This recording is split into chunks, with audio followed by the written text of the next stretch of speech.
Senator Sherwin Gatchalian is declared Senate President of the Republic of the Philippines.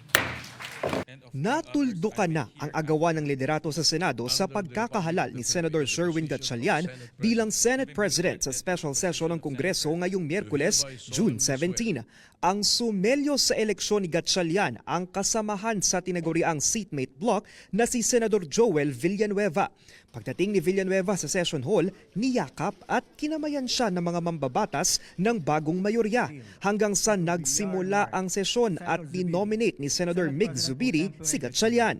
He is the leader that the Senate needs in this time of division and disarray, and he has done this before.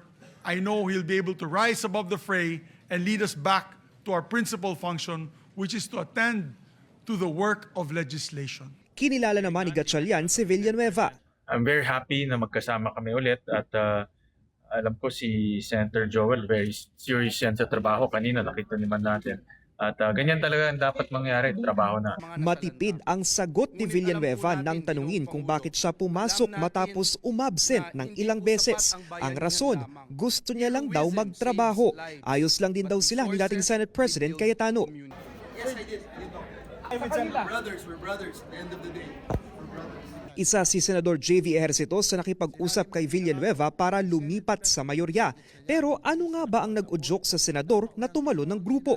More than anything, it's the love for the institution that made him decide to join the new majority. Dagdag naman ni Majority Leader Mig Zubiri, posibleng dumami pa ang 13-member majority dahil sa aniyay frustration sa mga nangyari nitong nagdaang isang buwan.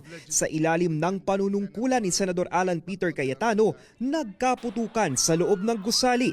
Biglang sumulpot at tumakas kinalaunan ang puganteng si Senador Bato de la Rosa at binoykot ng mga mambabatas na kaalyado niya ang sesyon sa loob ng 3 araw. Para kay Senador Ping Lacson, bagong simula ito para sa institusyon. And sana everybody will start cooperating, including the members of the minority. Kasi wala na rin delulu. Isa-isa namang dumating sa sesyon ang ilang mga senador ng Cayetano Block ilang oras matapos mahalal si Gatchalian at bago mag-umpisa ang hearing ng Commission on Appointments. Si dating Senate President Pro Tempore Loren Legarna na hindi matanggap noon ang paghalal kay Gatchalian sa June 3 session, umaasang magtatagal na raw ang bagong liderato. Because I support Sherwin and Tito and Migs. Ang tuloy-tuloy na pang impeachment? Tuloy-tuloy na ang Itong ganang composition ng trabaho? I believe so. Okay. Yes, it's already 2 weeks from now. Hapon nang dumating sina Senador Camille Villar at Senador Pia Cayetano. Ang kapatid ng dating Senate President, wala naman umanong problema sa bagong liderato. May 13, di ba? Common sense, di ba? What's in the rules? What's in the Constitution? When you have 13, yun lang. So kung hindi sumunod sa rules, doon lang naman kami may problema. Pero pag sumunod sa Constitution at sa rules, no problem. That's just how it is. Bago pa man tuluyang mahalal si Gatchalian, naglabas si Senador Alan Peter Cayetano ng pahayag at sinabing hindi niya haharangin ang pagboto sa bagong Senate President. Hindi nagpakita si Cayetano sa sesyon.